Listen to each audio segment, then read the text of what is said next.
Hello guys, in this video I'm going to show you how to select the color of the subtitles on the VLC application.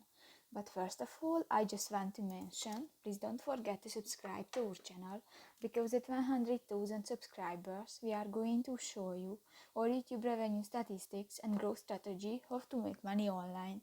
So let's jump into it. First of all, open the application on your device.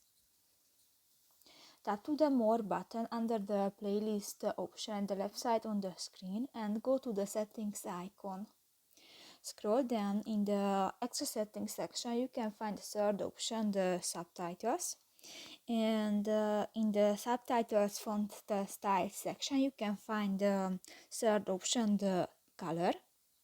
And just click that and you can select different colors. For example, just click to the green and tap to the select button and on.